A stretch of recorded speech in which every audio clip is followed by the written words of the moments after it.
of the Cup. Well, last weekend's fourth round was the last in this season's competition that didn't feature VAR. So, yeah, cue the chaos, really. Aston Villa's game with Newcastle is the one that stood out for some really notable decisions and non-decisions, really. I mean, we heard the likes of Wayne Rooney saying one of the decisions there was the worst that he'd ever seen. Where do you stand on this? Because, look, I think people are very divided, you know, on their opinion of VAR as a whole. But you look at the weekend and you kind of look at it and say, well, this is showing why it's needed. I just sit back and I watched over the weekend the FA Cup, and it's just so ironic that we're sat here talking this time about not having VAR.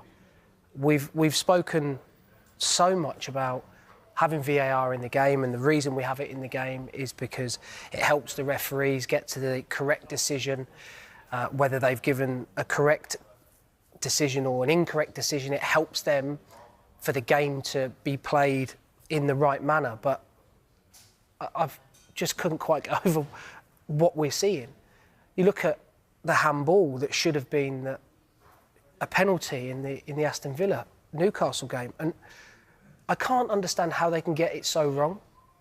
Because if you watched it closely, the referee looks over at the linesman who's on that side and says something into his microphone and must have said to him, was it inside or out the box? Or inside or outside the box? And they managed to get it wrong. But everybody else in the stadium could see.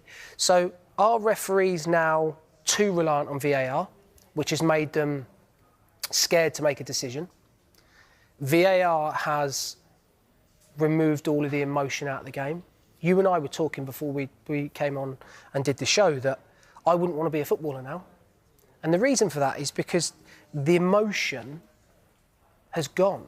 And what I mean by that is that in my career, the big moments that happened for me personally, the big moments of goals when I scored, or a team, we won something, we scored a goal, you can't celebrate instantly now. And it just seems as if it desensitises the game a little bit, and then we remove it at the weekend, and now we're having a conversation about referees again. So it's almost as if we can't win. So if we have VAR, great, but then it's all subjective one week and then objective the next. Then we take out VAR and we reintroduce human error, which before VAR was introduced we were all happy with because we understood that there was an element of human error. But because the Premier League is what it is now, we've had to bring it in. So I don't quite know where it sits at the moment, other than the referees need the help, obviously, because without VAR, there were too many decisions that were made incorrectly.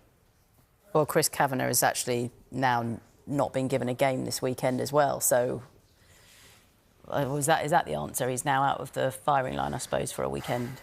It happens.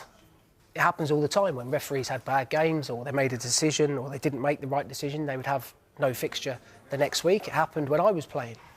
Is it the right thing? I don't know. Why can't we help them?